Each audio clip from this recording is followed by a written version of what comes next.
procureur moom moo war a par des raisons médicales que kii dafa dof ñu teg ko fee mais loolu yow tu ne peux pas te mettre à la place du procureur. Le procureur doit agir d'abord. Non, c'est le maître des pour. Il est le maître des poursuites. Donc pas ça ne yow pour yow dafa dof. Mais non, mais man sama question mooy. 6 milliards naka la mën a daan les banques 6 milliards.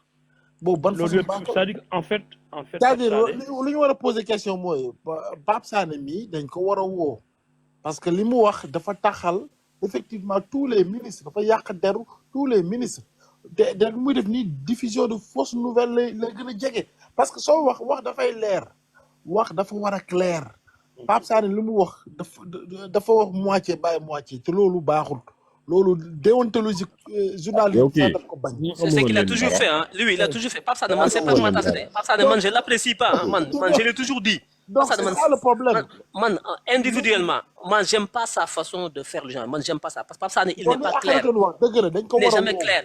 mais dañ ko war a woo man boo gisee man nañ ko woo pour une fois Pape Sané dafa war a leer parce que moom du wax lu leer. Pape Sané day cof di sànni il a toujours été comme ça.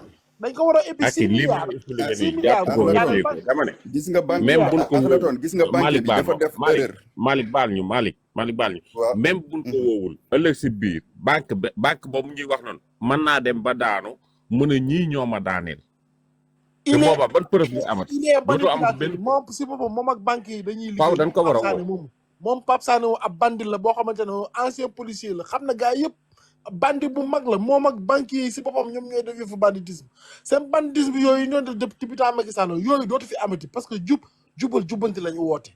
mais moom King non King loolu moo tax ñu war ko woo. bandi kay dañ ko war a woo bandi procureur da ko war a woo. su fekkee bandi la su fekkee ne bandi la procureur daf ko war a woo. bandi la dañ ko war a woo I know. mais en tout cas wax ji mu def nii c'est plus pour salir le régime. Pour l'erreur. Parce qu'en fait, ce qu'il fait, c'est quoi?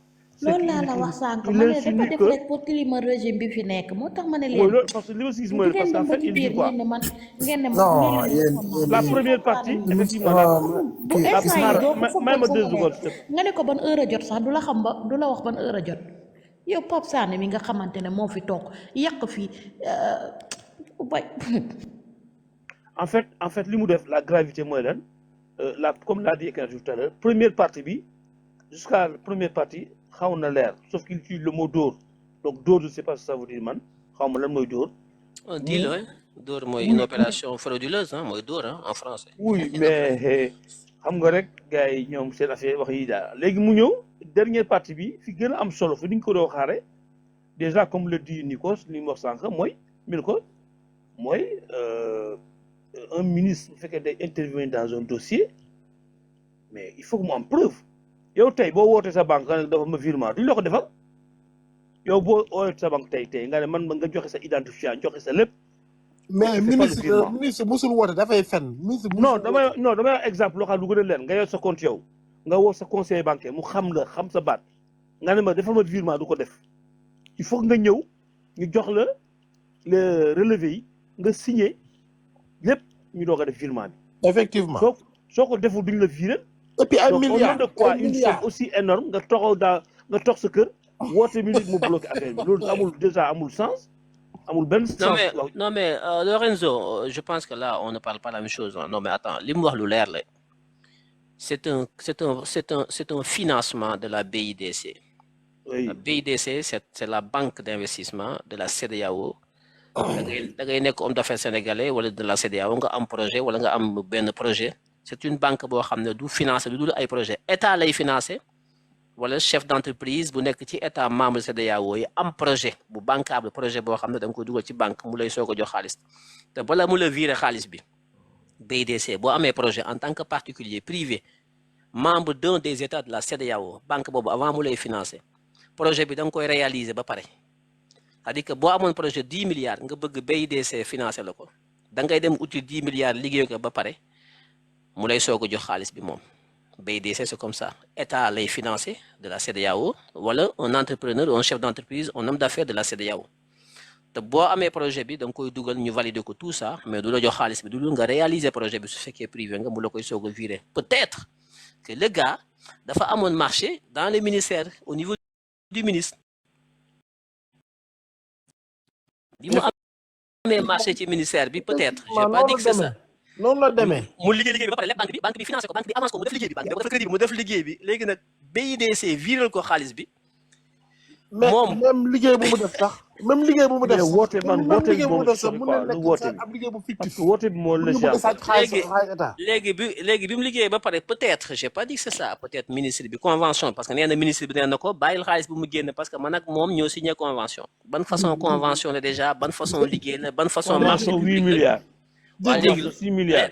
mais loolu beneen dossier la léegi Akhenaton maa ngi lay 6 milliards Akhenaton ma laaj la benn affaire. convention 6 waaw milliards bëri na léegi de. moom waaw léegi moom banque d'investissement CEDEAO bi xam nga bu fekkee da koy viréel da koy jox relevé ribam léegi non moom da koy jox virement bi am na virement bi du problème virement bi ñëw na jóge na BIDC ba ñëw ci banque Sénégal bi virement bi du loolu laa la problème wax ma ne banque Sénégal bi xam nga moom mooy jox kii IBAN bi waaw c'est-à-dire que ñu BIDC viréel ko ci banque bi oui oui léegi moom dafa joxe IBAN boo xam ne xam nga man mi yorul dara am naa ñaari banque wala ñetti banque loolu du problème homme d'affaires mun na yor plus de 4 wala 5 banques moom c'est-à-dire que dafa joxe IBAN boo xam ne c'est-à-dire que foofu dafa yor bor. oui c'est normal xamul tax waaw parce que bi muy gagné marché bi dafa domicilier marché bi au niveau de la banque boo gagné marché te amoo loo ko liggéeyee da ngay ñëw banque bi préfinancé la ko pour nga mën ko liggéey soo ko bëggee préfinancé da ngay domicilier marché bi ci banque bi joxe ay garantie ay caution pour banque bi mën la avance nga mën a def say travaux. non loolu d'accord na.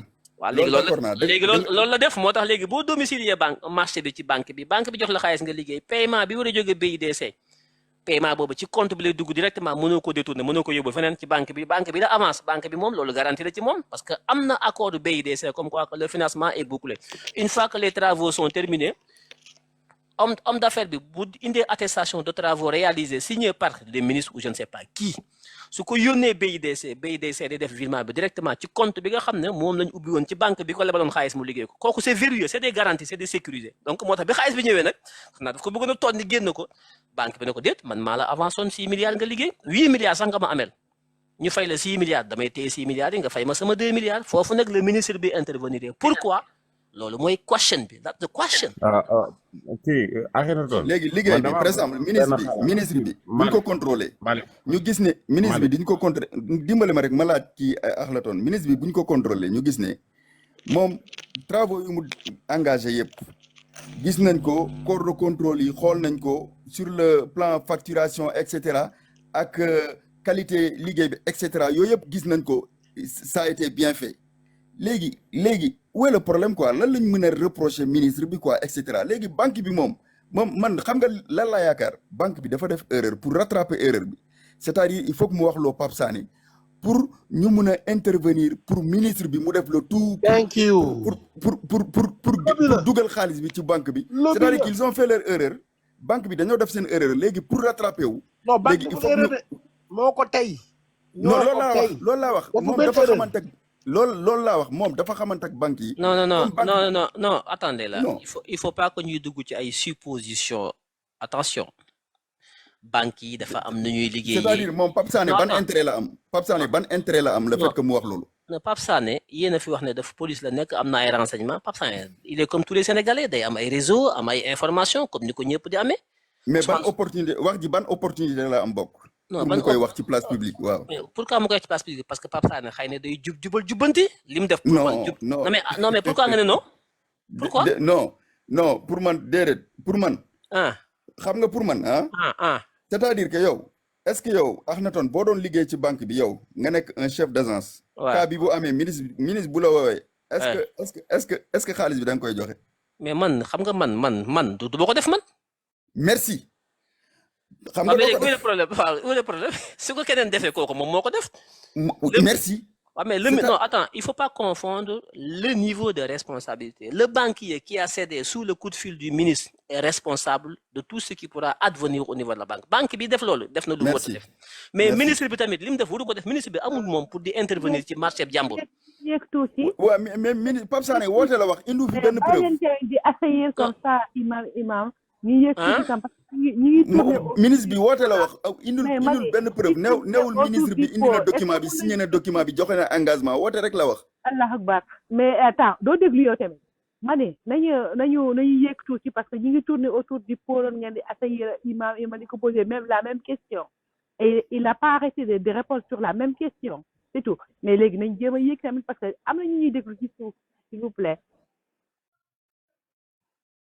voilà ma yéegal affaire bi di continuer léegi daal fu ñu war a yéegal mbir mi daal non mooy ministre non premier ministre war na loolu wax nañ ko même imam sax il a pas arrêté de réitérer ça là que même pas kon le le ministre débat est clos le débat est clos alors c'est pas le premier ministre d'accord c'est la non justice débat bi en fait mënut bu a ñu close ndax xamul tax c'est pas le premier ministre qui doit faire c'est la justice baal ma mais man dafa am benn gouvernement xalaat boo xam ne Pape Sané a accusé le gouvernement baal ma dëngal kii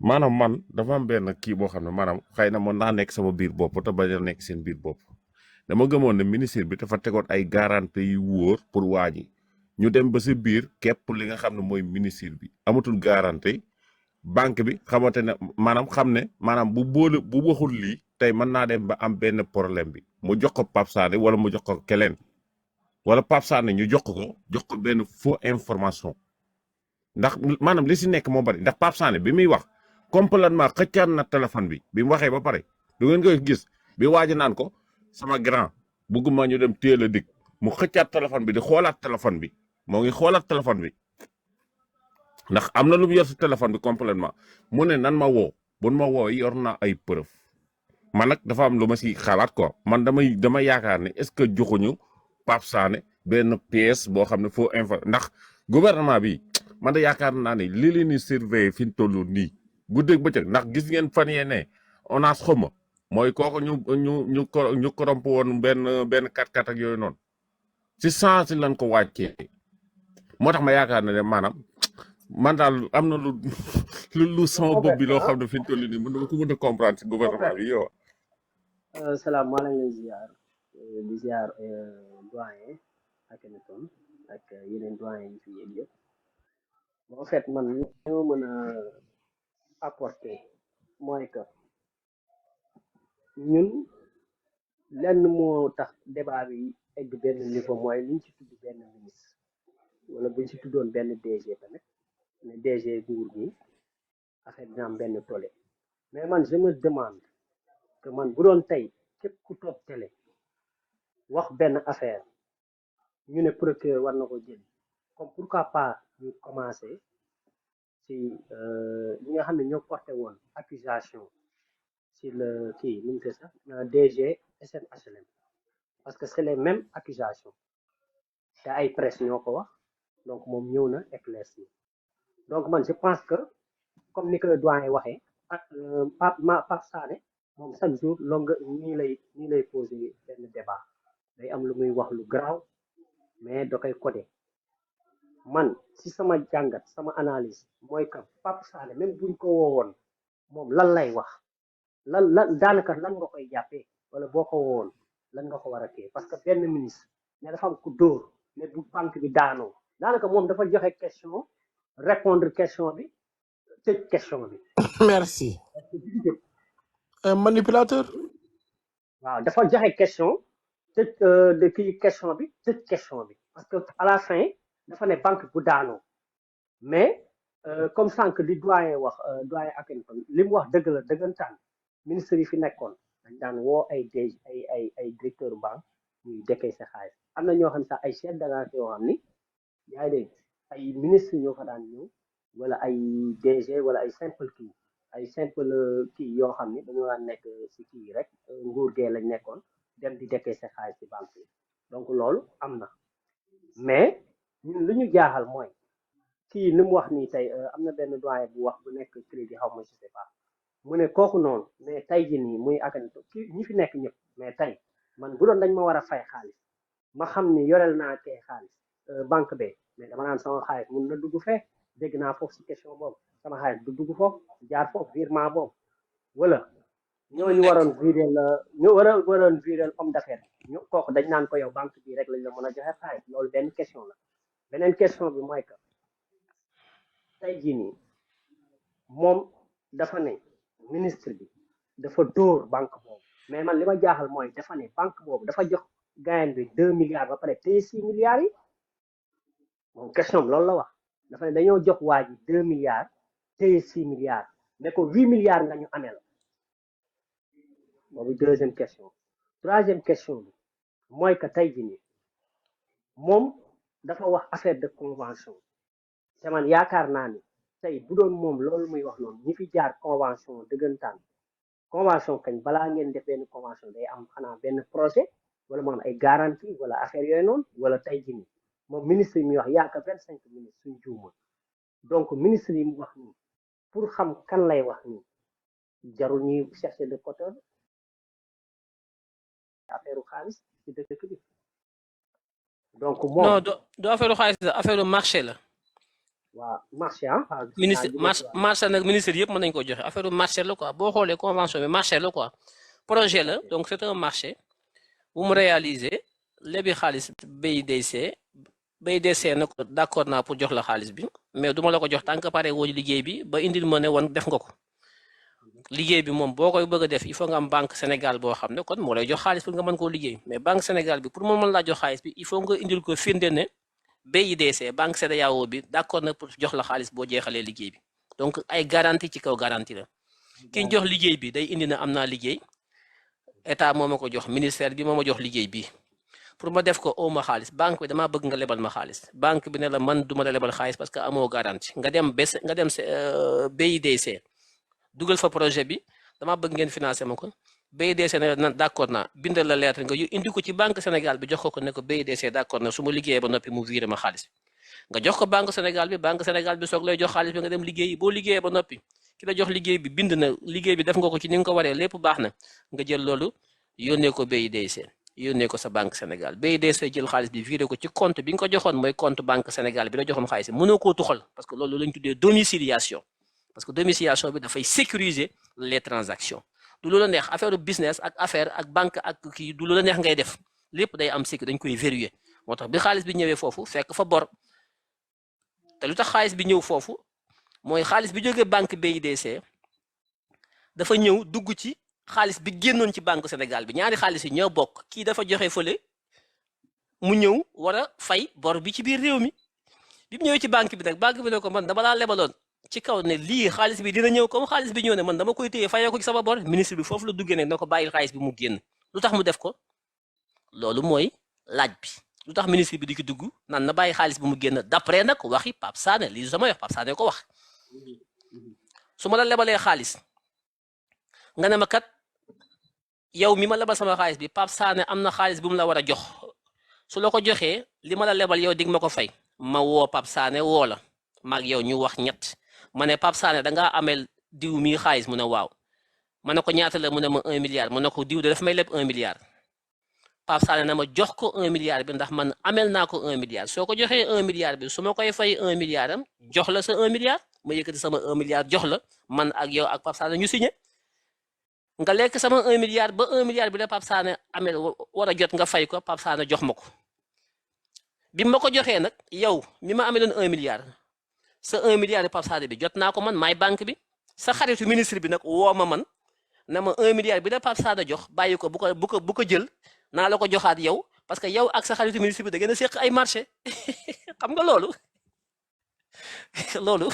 lu yow waaw. Akhenaton maa ngi lay poser question Akhenaton maa ngi lay poser question boo xam ne léegi. ni ko xaaral ma jox ko question bi après mu daalaale ko. moom léegi léegi xam nga fan moom dafa incité pour ñu woo Pape Sané.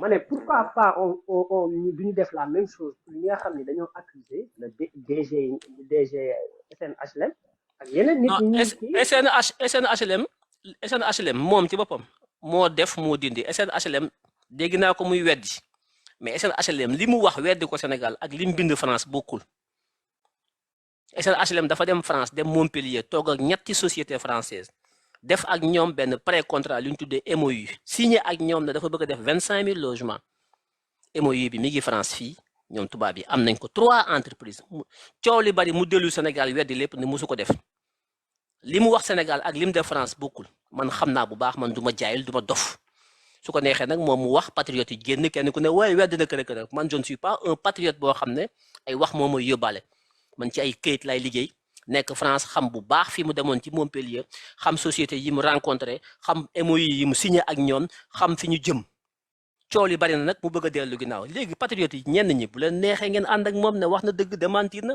moo waxoon moo waxeet na Abdoulaye Wade defoon man dofuma man je suis extrêmement critique vis-à-vis de Ousmane Sonko et de Diomaye waxantuma la ak ay Bassirou Kébé man projet bi fekke boolewuma ci damaa xam luy projet bi xam fi ma bëgg projet bi jëm fa am ay moyens xeex taxaw temm pour ñu réussir man Sénégal la ma ñor du ay Bassirou Kébé man parlowuma te du ma waxantu samay wax yàlla muus la Bassirou Kébé nag toog na layal boppam sang boppam ba mu neex du ma ko weddi du ma fi nekk di ko tiiñal mais moom xam na ñi war a xam nañ lam doon mébét di ko wax ba ñëpp jóg mu dellu ginnaaw ne musu ko def. nga Bassirou Kébé kooku rek laa nopp. mais moom xam na li mu def.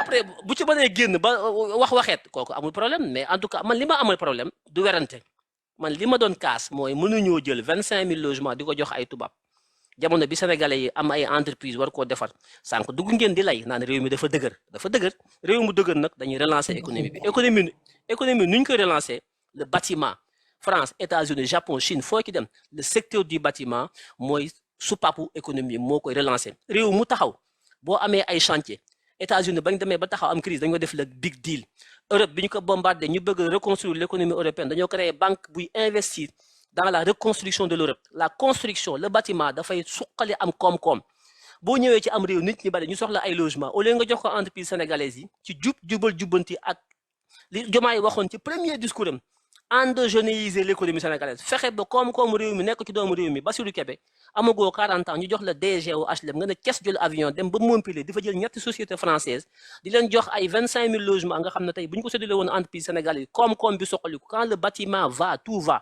man waxantuwuma lambatuwuma nekkuma ci ay passion ki Pastef du daayira nekkuma ci ay parparloo bu baaxee ma tàcc su baaxul ma génn sama yet taxaw. Bassirou Kébé ban lay wax bu Pastef.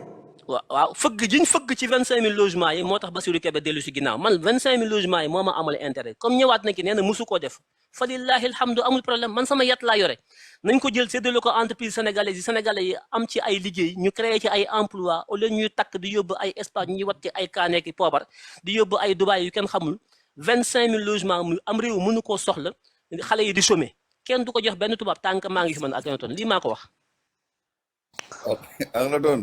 maa ngi lay wax benn affaire rek gis nga même forage yi nii entreprise sénégalaise coow yi ñoo bëri rek gis nga Sonko billaahi bu ñu basé seen projet yëpp ci entreprise sénégalaise 2029 la ñuy dem te nen duñ ko fi samp laa la wax gis nga yenn non c'est-à-dire que nooy comprendre 1960 ba léegi ay entreprise bu mun a def forage ay entreprise sénégalais yu mun a def forage sax forage mënuñu koo def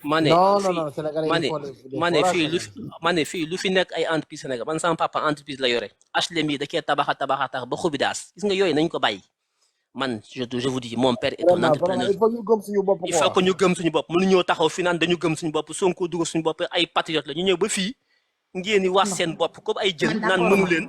man dama jàpp ne Sonko. mais quand même Sonko lu mu def rek xam na lu tax mu def. mais Europe yi li fi liggéey yëpp. non man duma d'accord je suis désolé duma d'accord mais fii entreprise yi nga gis fii Europe fii nii ñi fi liggéey yëpp ay quand même ay doxandéem lu mu doon ma ne xam nga réew nu muy doxee kenn du ko jàngal Sonko dañu waxante dëgg réew nu muy doxee kenn du ko jàngal Sonko ak Diomaye.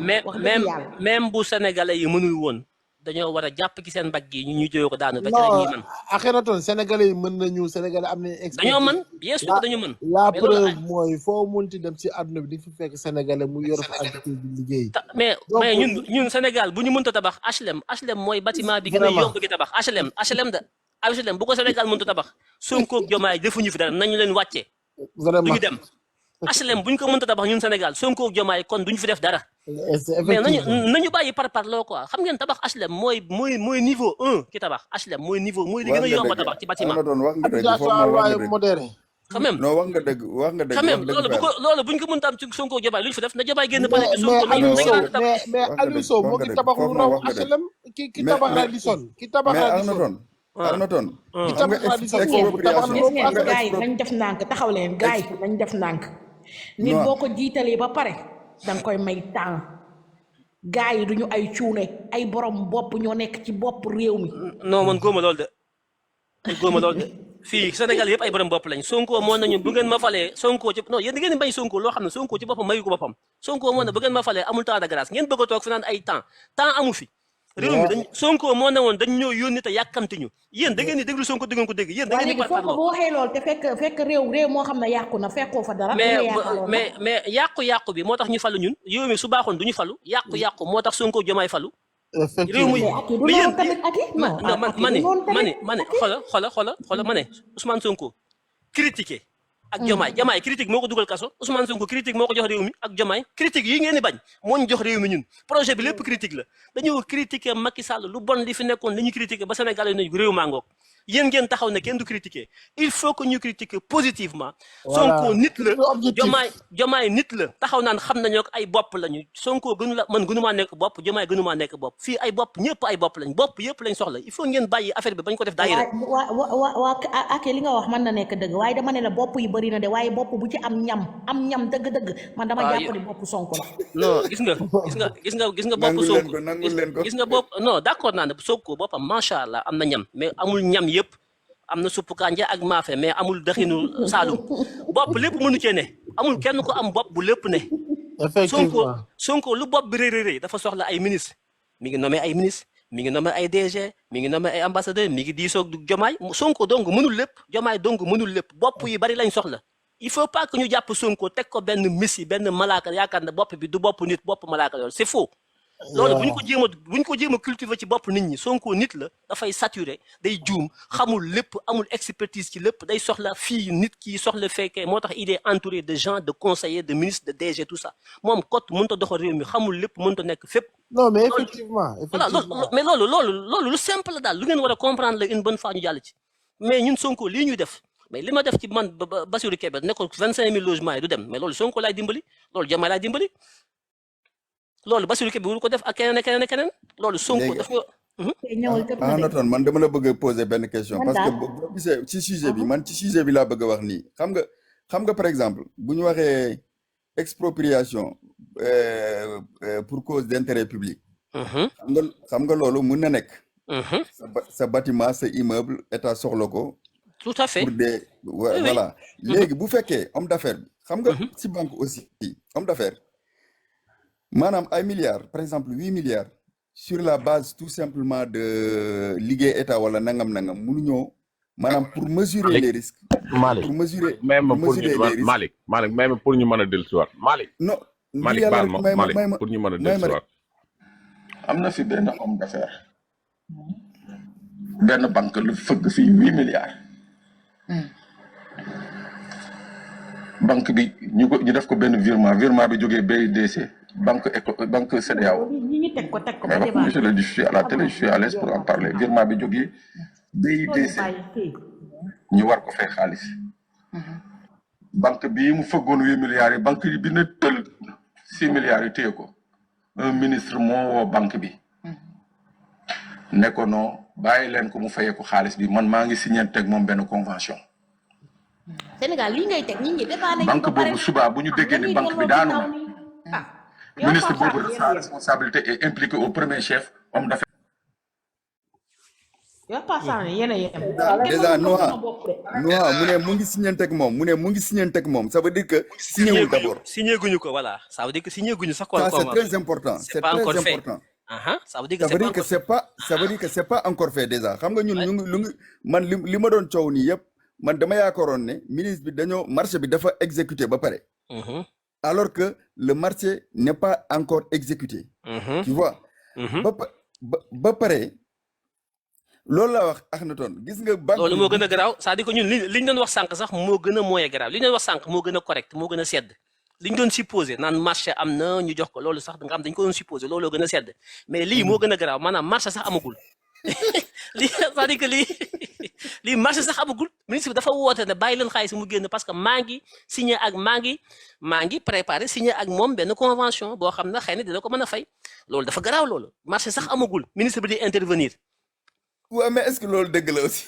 non mais loolu la man. moo tax ma ne la waxuma dëgg la danoo képp ministre bi. fu mu nekk nii foo nga teg noonu est-ce que dëgg la rek boo defee loolu doo sonn waaw est-ce que léegi dëgg nag la non man léegi loolu kan moo ci mën a tontu ca dëgg la est-ce que mais dëgg bu la nekkee ne kan moo ci dëgg mën a la tontu bàyyi leen lii dañ muy kaa wax woo nii rek nii bàyyi nii leen ko moom bu demee dina leeral xam nga lan moo ciy toog baal ma aki ah est-ce que bu nekk kon lii de bu procureur nekkee ne dëgg la bu nekkee ne dëgg la li ma waxoon sànq day dikkaat mooy ministre bi tey dañ ko kepp dafa signé woon am lu mu doon yaakaar ñu kepp ko mënatut a jàll banque bi xam na kepp nañ ko mu naa ko génnee benn yoon nii rek la mën a demee bu nekkee ne am na mais yàlla bu mu am.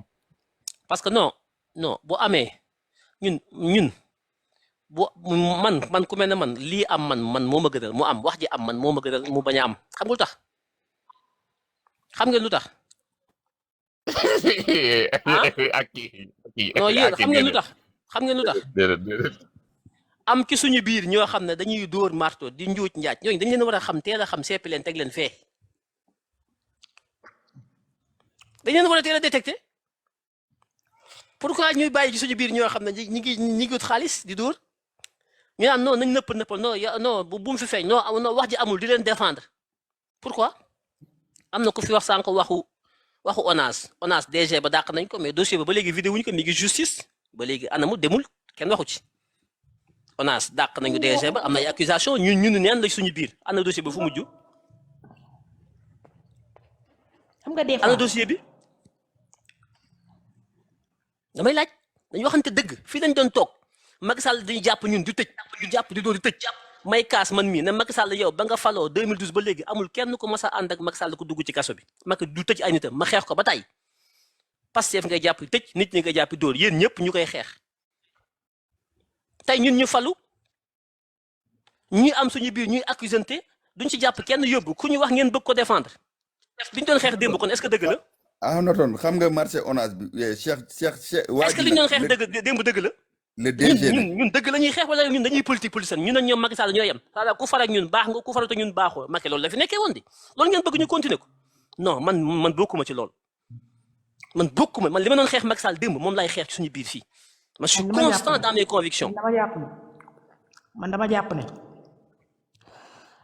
lañ doon xeex démb moom moo nekk ba léegi maanaam dañ ci am victoire maanaam ñii jéggi wuñu raay benn yoon dama jàpp ne ñii ña ngi ci yoon bu baax ndax 1 an lañu amagum te ña ngi jubal jubanti nañu waxante dëgg dañoo teel a kaas ñun seetlu nañ dañoo teel a kaas tegu ñii bu ñu teggee raay ñun ñooy taxaw ne leen da ngeen teggi raay mais teggi wuñu raay benn yoon ña ngi ci yoon bu baax non xam nga yow teggi raay mënoo koo xam nga teggi raay boo otoraay bi wàccee te yow yéegoo ci saxaar gi nekkoo ci fi saxaar gi déraillé mënoo xam ndax teggi nañu raay lu dul ñu xibaar la ko te ñi la ko war a xibaar bu ñu la ko xibaarul mënoo xam na saxaar gi wàcc na raay bi yow mënoo ko xam yow pour yow saxaar gaa gi ci ko raay bi fekk saxaar ga nekk Tamba wàcc na ci raay bu yàgg mais nekkoo ci biir saxaar gi kon mënoo koo xam nekkoo Tamba te kenn xibaarul lu ko bu ñu wàccee ci raay bi mënoo koo xam non ak yi ñoo xam ne dañ leen a faral même pas fekk réew damay ñëwaat ci li ma waxoon fekk réew yàqu gis nga suñu yàkkamti bi moo ñuy dugal ci lu ñu xamul ñoom ñi nga xamante ne ñoo nekk ci pouvoir bi yépp seen bopp dafa fees loo tuddee yàkkamti mu am yaram gis nga ko léegi mu jeex tàkk mais c'est normal loolu moo jaadu rek yàlla rek kon xam nga ne kon ñii defar réew moo leen ñor xam nga lan moo ñu war ñu gunge leen ngir yàlla te bàyyi wax ji jëmale wuñu fenn waa non wax waa ñun wax moo ñu jox réew mi Ousmane Sonko làmmiñam wee ko jox réew mi làmmiñ li ngeen bëgg mënta ne mënoo wax ba jot réew mi ngeen ne kenn du wax loolu moom teg leen ko ci suuf dañuy wax par force te wax boobu Ousmane Sonko moo ñu ko sant moo ñu ci yar moo ci ànd ak ñun jàngal ñu wax jàngal ñu gatsa ba jot ci réew mi ngeen ne kenn du fi wax moo fi jëlee Macky Sall wax ak xeex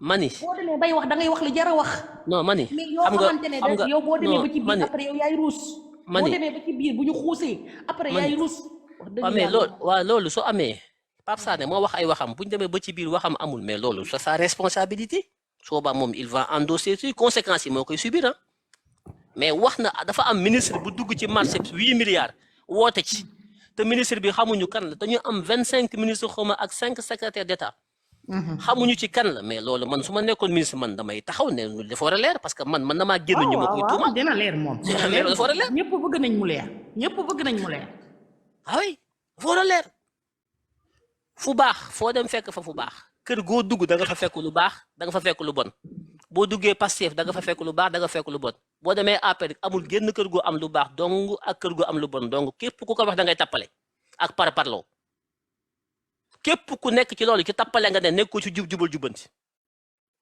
lu leer laa leen di wax nañu rafet njort ci suñu biir jàpp ne dañoo bëgg a defal ñu jub lañu waaye buñ ci am yàqin buñ ci waatal kenn te bis buñ demee ci suñu biir ba gis koo xam ne jubalul buñ fi nekk di ko jéem a layal parce que ñun patriote yi dañoo aay lu ñu bëgg a layal mën nañ koo layal te loolu du dëgg lu ñu bëgg a layal lu bokk ñun daañu fexe ba layal ko daañu ut ay pexe daañuy wëndeelu def ay acrobatie ba taxaw ba layal ko te duñ ci am argument yu leer loolu du dëgg man li ma doon xeex Macky Sall démb du Macky Sall moo ma intéressé ba mu demee ba léegi faaletuma ko donc du jëmm ci gouvernement Macky Sall ñi ma doon xeex man waxatuma seen i wax wàcc naa leen dàq naa leen ba teg fi ñu jub ñooñu ñu indil ñu jubal jubbanti man ci ñu ma seen i wax jëlee naa leen fi léegi ñi may topp di leen surveiller mooy ñi fi nekk ni man ñooñu laay surveiller fi mu toll nii surveiller tuma ay waaye Macky Sall dàq naa leen Sonko ak Diomaye gouvernement bi laay topp di leen xool ba xam ñi ngi jubal jubbanti ndax li ma bëgg ñi ngi koy def man ils sont à mon service ñoom man la ñuy liggéeyal yéen ñi la ñuy liggéeyal da ngeen war di xool di xippi seen i bët su baaxee ngeen ànd ak ñoom aar leen yiir leen défendre leen su baaxul ngeen ne hee baaxul jubbanti leen def ngeen ko fi sax am na ñu fi nommé biñ leen fi nommé nu ngeen def biñ fi nommé ñi nga xam ne jubluwul leen nu ngeen def nu nga génn fipp taxaw ne d'accord ngeen ci wax léegi où est le problème en tout cas Sonko génn na man d'accord naa ci seen ñàkk d'accord Diomaye génn na d'accord naa ci seen ñàkk d'accord ngeen ne léegi nit ñi amuñu droit ne ñoom d'accord ñu man nag am na loo xam ne il faut ñu démocratiser suñu militantisme il faut que ñu nekk ay démocrate nangu débat nangu ñàkk déggoo bokk projet ba noppi déggoo wuñu bokkuñu ay xalaat affaire bi du daayira de Sonko du suñu sëriñ Diomaye du suñu sëriñ suñu ay nawla lañ ñu dénk leen réew mi am ci ñoom yaakaar xeexal leen ba fal leen teg leen fi ànd ak ñoom pour que ñu jubal jubbanti tabax réew mi donte ñoom ñaar dañ cee lott dañoo soxla sénégalais yëpp ñoom Sonko Diomaye donc mënuñoo tabax réew mi dañ leen a soxla yéen kenn ku nekk ci yéen daa am loo war a dugal ci biir xeex bi yàgg naa ko wax àndub nawle Sonko gënumaa bëgg réew mi Diomaye gënumaa bëgg réew mi te yéen ñi kenn ku ci nekk ci yéen war ngeen a taxawaay boo xam ne war leen a wéeru ci kaw Ousmane Sonko naan Sonko wala Ousmane Sonko di leen gën a bëgg réew mi kenn ku nekk ci yéen am Ousmane Sonko mu taxaw ngeen war a doon loolu kenn ku nekk ci yéen da ngay war saa su ngeen xëyee di góorgóorlu ba fexe ba nekk am Ousmane Sonko mu taxaw loolu moo gënal Sonko fuuf ngeen jàpp lépp sëf ko Ousmane Sonko taxaw di ko xaar jàppee ko yenante bu yàlla yónni ci jaami Ousmane mënul lépp xamul lépp dafa soxla ay sénégalais yu bari yu takku yu nasu yu am xam-xam yu am fit yoo xam ne buñ ko gisee Ousmane muy raam di jëm ca ñàkk ba ñu ne ko hee Ousmane taxawal fi nga jëm baaxul na Ousmane loolu lay xaar ci yéen ñu ngi nii Imam Faye pour ñu continuer waxtaan rek dama bëgg amoon benn question bu mën a posé d'accord damay def benn digression d'accord ma ne Imam comme que waa ji la ñuy wax nii loo xalaat ma ne comme waa ji la ñuy wax nii mooy ci moo Pape Sané ma ne loo xalaat lu ma xalaat waaw xaaral déglu sama doom déglu ma ne loo xalaat ci tey démb sax laay wax démb gis nga journaux yi li ñu titré noonu parce que en fait man sama xalaat man mooy waa ji nii li mu wax nii c'est juste pour étayer journaux yi li ñu bind parce que boo gisee na fay li xew ak journaux yi li ñu titré dama bëggoon rek nga indi sa xalaat un peu comme ça en fait ci lan ci actuel ci liste bi génn ci média yooyu nga bëgg a wax waaw mooy li tourné ko ñu jël ko tourné ko fay man sama xalaat mooy dañ ko tourné mais man dama bëggoon yow xam lan mooy sa xalaat parce que bu ma gisee ni parce que c'est lié en fait c'est lié parce que en fait bi benn pàcc rek fii nii benn pàcc bu ndaw la parce que en fait li journaux yi tuddee parce que ñoom man naka laa ko mën a waxee journaux yi ñooñu ñoo ëpp doole kii nii moom dafay jéem ak moom ak moxtaaram voilà dafay jéem a ubbi benn pàccam moom d'accord mais ñi nga xam ne dañuy fës toog nga leen di gis ñoom ñoo xam ne dañuy titré nga xam ne tamit nit ñi tamit dañuy liir nit ñi li ñuy dégg ok ñoom dañ leen di gëm ba pare ñuy jël dañu may jaxasee xalaatu askan bi loolu laa bëggoon nga wax ma sa jàngat. d'accord tata yow dinañ ñëw foofu noonu ak yi nañu may anti ñu may Mouhamed mais ñoom yàgg nañ fi trop après daa mel ni dafa am lu ñuy laaj dafa mel ni seen waxtaan bi day dem ci yow ay ci Mouhamed ci kaw waa anti ñëwal voilà donc bon anti koor ñëwal ñu ngi lay ziar bu baax voilà bon salam ñi mu fekk ñëpp bon man déglu naa Kenaton avec les autres man c'est comme si l'impression que pastefiens yu bëri ce sont des suiveurs attention. Ce sont des gens qui ont voté pour Diomaye, non pas par Ousmane Sonko, mais parce qu'il les a proposé un programme. Donc, boy, ils ont choisi Bassirou Diomaye Faye parce qu'il a un programme qui permettra au Sénégal de sortir dans le gouffre économique dans lequel il se trouve. Moi, il y a d'autres même, Djaral Sen Bakan, qui sont tombés sur le champ de l'honneur. Nous qui ont perdu aujourd'hui leur mobilité. Boy, nous sen commerce. Non pas par suivisme, mais c'est parce qu'ils croyaient en quelque chose. Nous avons choisi un nouveau régime. Ils n'ont même pas encore fait une année. Ils sont en train de mettre des actions concrètes, des actions qui sont vérifiables. Ils ne sont pas des dieux, ils ne sont pas des déités, ils ne sont ni Numutudu, ils ne sont pas des divinités, ce sont des simples humains qui feront des erreurs. Mais ce qui est intéressant, c'est qu'Ousmane Sonko, on est. J'ai besoin d'une masse critique. Dans mon sort, des militants, à chaque fois que nous aurons fait des choses qui ne partent pas ou bien en corrélation avec le projet. Attention, non, Ousmane Sonko. Voie bien empruntée. Ce n'est pas une voie qui accompagne le projet, mais ça part même contre le projet. Mais de manière objective et de manière contributive et même évolutive. Légui, déjà, concernant le DG Bassirou Kébé, c'est pas parce que nous avons que nous recule absolument pas, c'est que ça n'a jamais existé. Il n'a jamais donné de logement à une société française Moussoul Am. Il a expliqué. Un marché. Déjà, dans le Sénégal, il y a plusieurs codes. Bon, j'aimerais bien rappeler. Concernant le côté minier, il y a le code minier. Concernant les marchés publics, il y a le code des marchés publics. Concernant l'investissement, il y a le code de l'investissement sénégalais qui n'a pas encore été révisé. Attention, aucun code n'a été révisé aujourd'hui. État bout de appel d'offres. Mais appel d'offres, ça va dépendre du code des marchés publics. Pour les appels d'offres, il y a une société, par exemple, postulée. Il y aura certainement des sociétés françaises. Il y aura des sociétés allemandes. Il y aura même des sociétés sénégalaises. Les États, bonne société, remplit les critères de convergence en fonction du code des marchés publics. Si c'est une société française qui a les critères. Et puis, ce qui est intéressant, dans le code des marchés sénégalais de Folaire, si l'État du Sénégal lance un appel d'offres, et dans cet appel d'offres, il n'y a pas de sociétés nationales qui ont la capacité, les technologies nécessaires.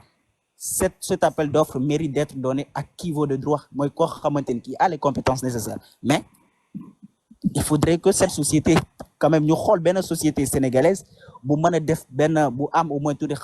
en sous-traitance avec cette société-là. Actuellement, c'est ce qu'ils sont en train de faire. Et puis, n'oubliez pas qu'ils sont en train de renégocier significativement notamment les contrats miniers, sans même réviser le code minier. C'est rare de voir un régime, même en Afrique, je défie quiconque, un président en Afrique, c'est rare. L'Éthiopie, ils ont révisé le code minier de l'Éthiopie. Donc, faisons attention à ce que nous sommes en train de dire. Nous sommes dans un pays, ils ont hérité d'une situation économique catastrophique. Oui, ils sont comme on est un état de grâce, ils sont comme on est une réalité du pouvoir. Au moins, ils ont eu l'honnêteté de dire au peuple. Est-ce que tu peux t'arrêter sur le... Non, parce que tu mets plusieurs choses à la fois qui n'ont pas de rapport. Mais vas-y, finis. Mais je voudrais qu'on s'arrête sur les 25 000 logements. Non. Si, s'il vous plaît, je vous ai assez écouté, s'il vous plaît. Moi, je vais terminer, s'il te plaît. Donc, ils ont hérité d'une situation économique catastrophique.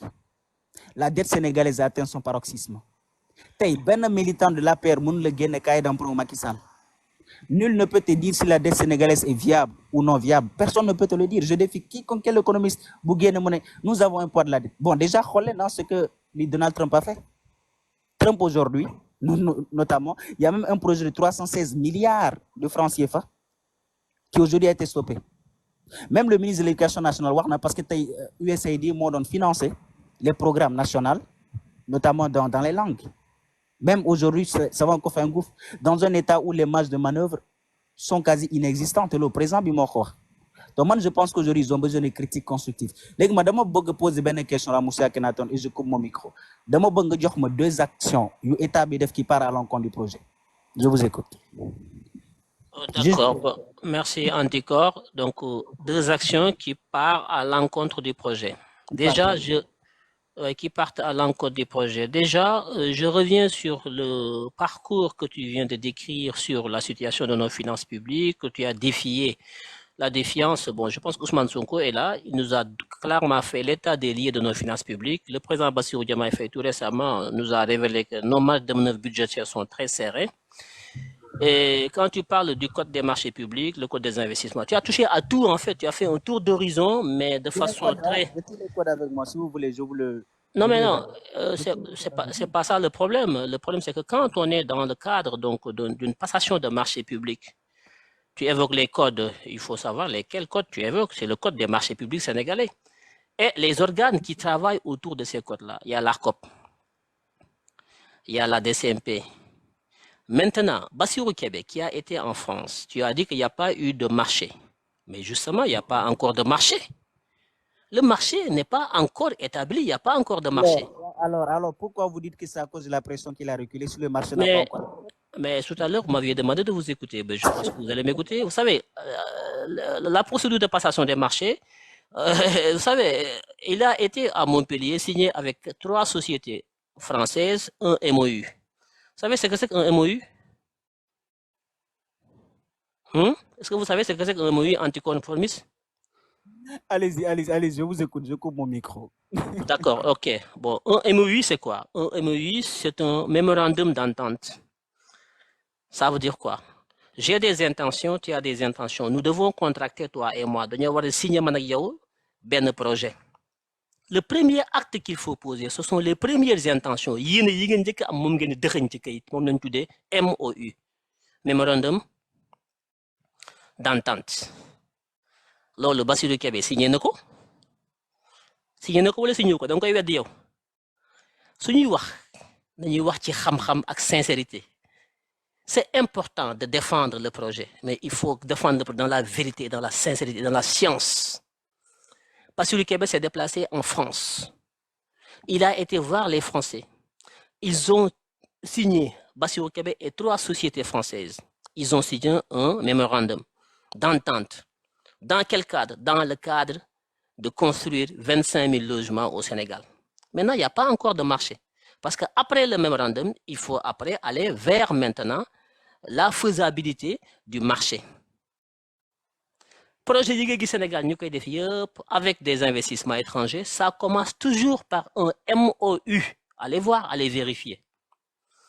Donc, si vous signez MOU, moi, je ne sais pas si tu parles Wolof ou pas, parce que des fois, j'ai envie de parler Wolof pour que les gens comprennent, parce que nous avons un petit live, nous avons Wolof.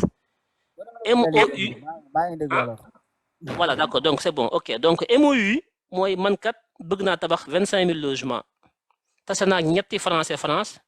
toog naa waxtaan ak ñoom nee naa leen man dama am bëgg a tabax 25 000 logements Sénégal may ut ay partenaires yoo xam ne dama bëgg ñoom ñu ñëw ñu defar ko ñu defar 25 000 logements yi parce que dafa bari bëgg naa kat ñu def ko ci formule boo xam ne partenariat public privé lay nekk mi ngi ci biir MOU ba laajal moom Bassirou Kébé dina jox MOU bi partenariat type de partenariat bi mu bëgg façon bi mooy partenariat public privé.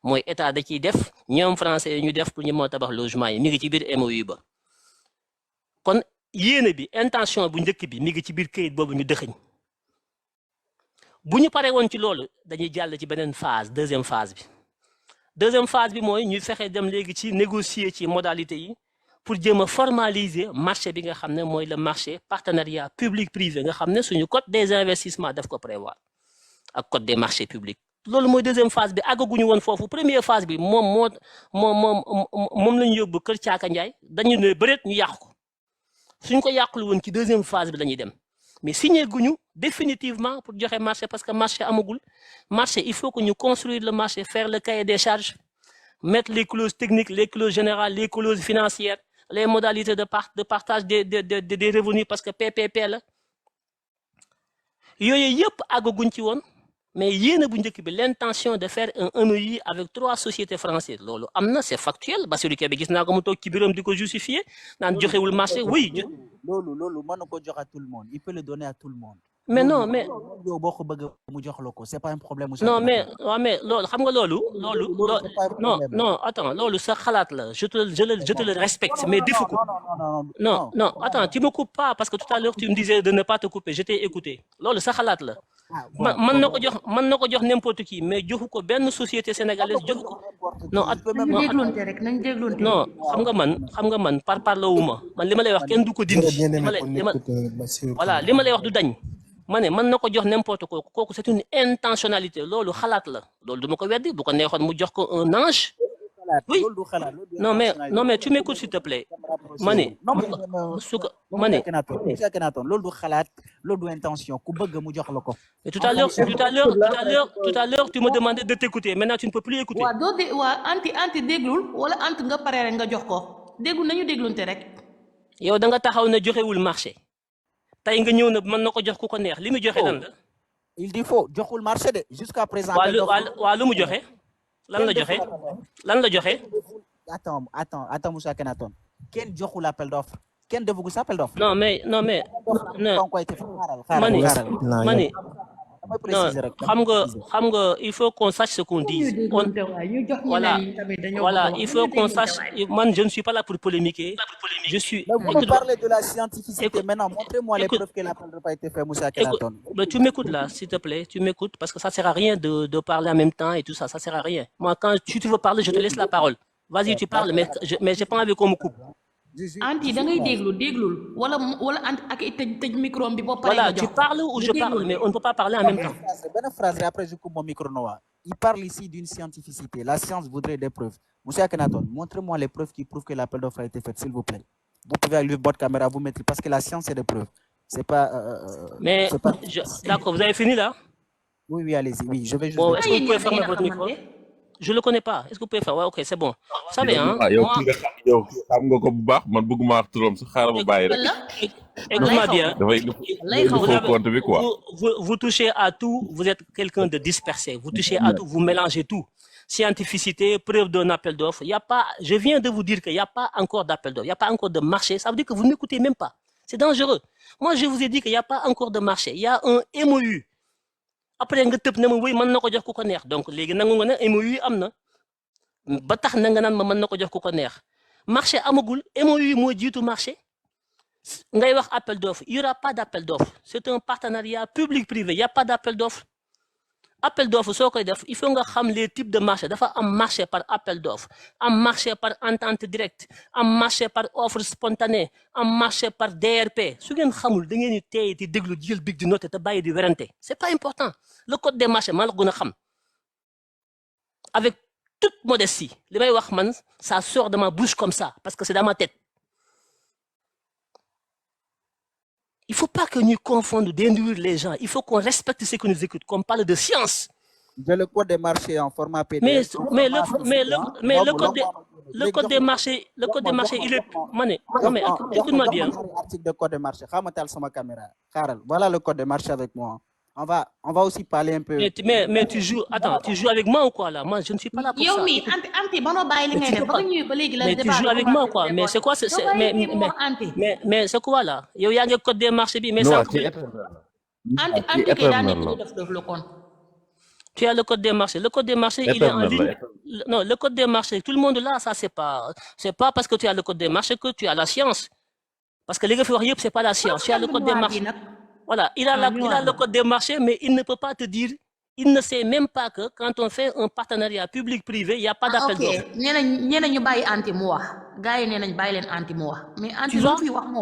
Tu vois, le code des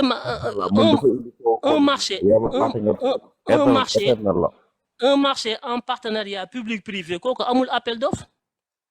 Amul appel d'offres.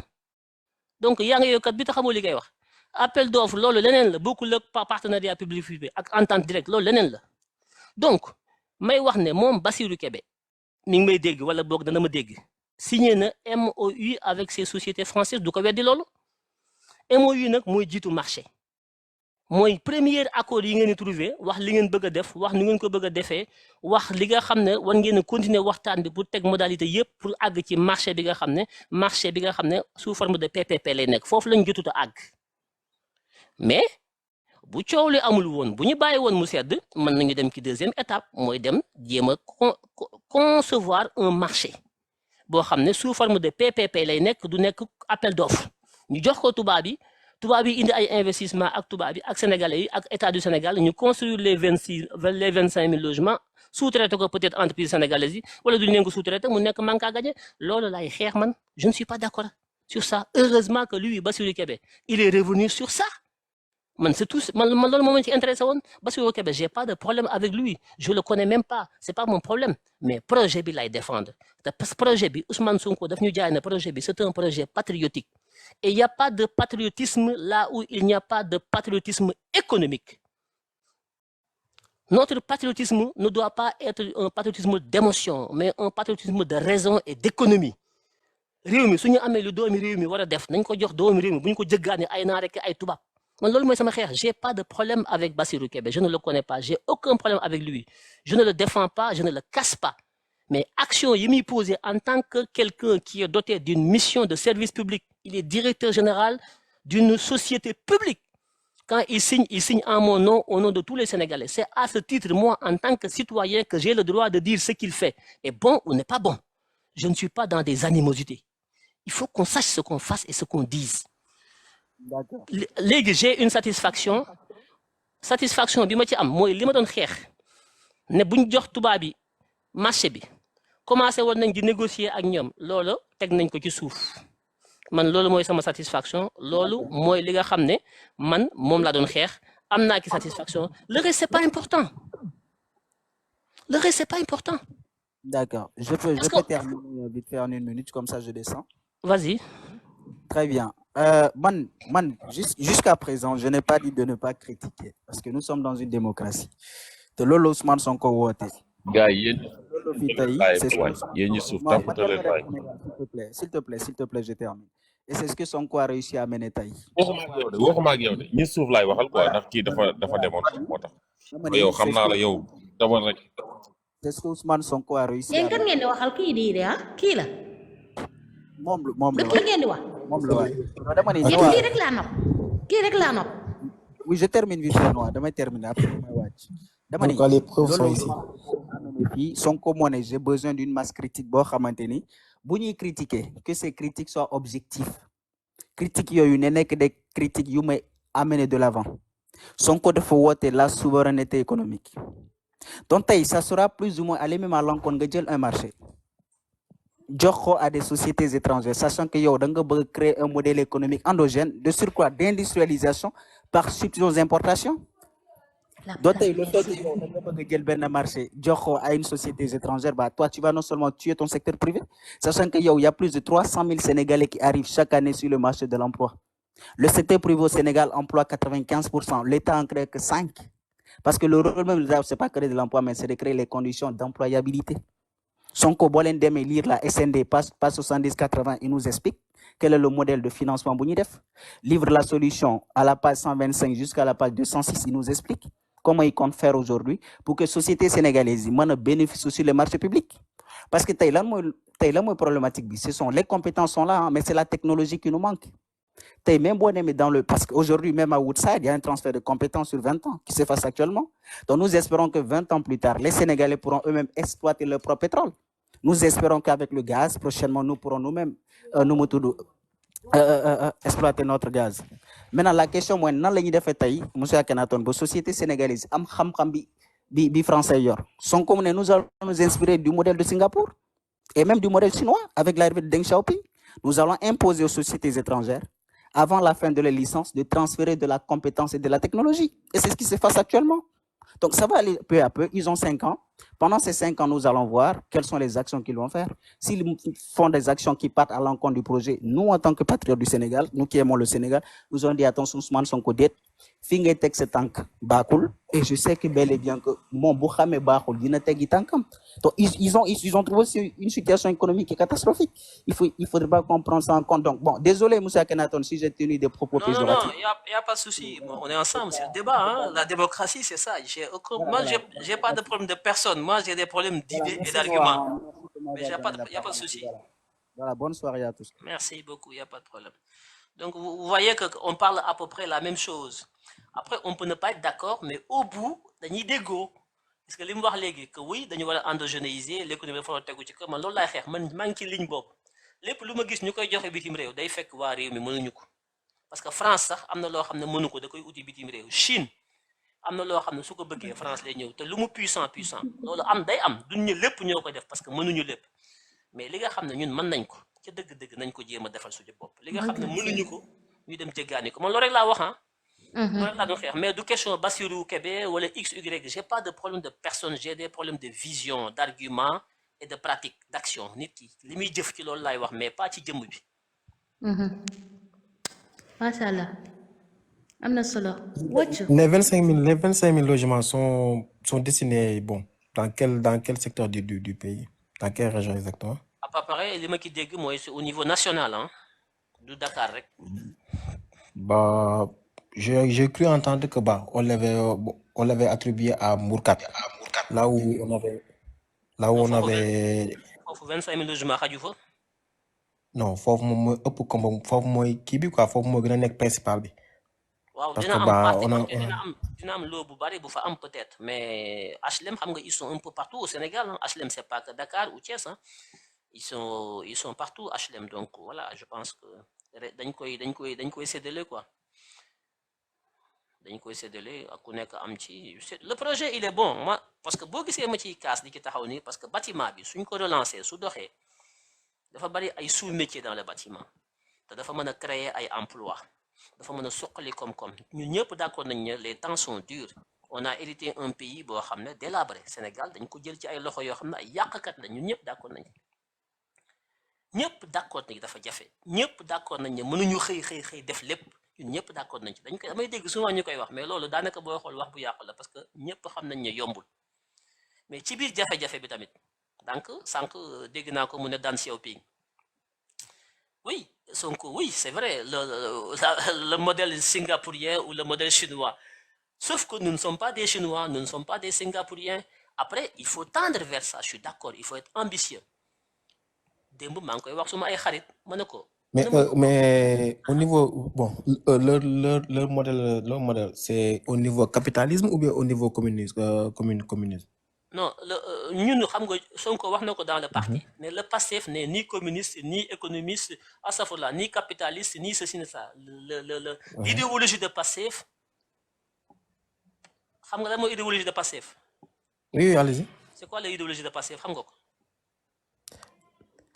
Bah, je suis là, je vous pose des questions et donc vous voilà me répondez. voilà l'idéologie de PASTEF dans le PASTEF l'idéologie de PASTEF c'est le pragmatisme PASTEF n'est ni de gauche ni de droite ni du centre ni d'en haut ni d'en bas boo demee ci texte PASTEF yi pragmatisme moo fa nekk ñun suñu idéologie mooy pragmatisme mooy ñun nous ne sommes pas des Chinois nous ne sommes pas des Français ñun nous ne sommes personne nous sommes nous-mêmes mais nag mën nañoo xool li baax ci Chine ñu jël ko li Amérique am lu baax ñu jël ko fépp fu am lu baax ñun mën nañ ko jël pour defal suñu bopp tout en étant nous-mêmes loolu mooy pragmatisme fu lu baax nekk nañ ko jël fu lu bon nekk nañ ko sànni loolu mooy idéologie PASTEF ngeen xam ko tey c'est important donc il y a des choses qui sont bonnes hein, à Singapour hein, oui il y a des choses qui sont bonnes en Chine mais chinois yi ni ñu taxawoo tey ba ñu leen tudd il y a 60 ans ci ginnaaw ak Dan Xiaoping Zhou Enlai Mao Zedong attention il y a des millions de Chinois qui sont morts ñu ne ma woy dañuy yóbbu Sénégalais yi Qatar man leen ànd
xam nga li ma leen wax sama xarit barki dem ñu ne ma woy pourquoi nga bañ gars yi dem liggéeyi man leen mais waruñoo dem liggéeyi parce que pourquoi nga bañ gars yi dem liggéeyi man leen mais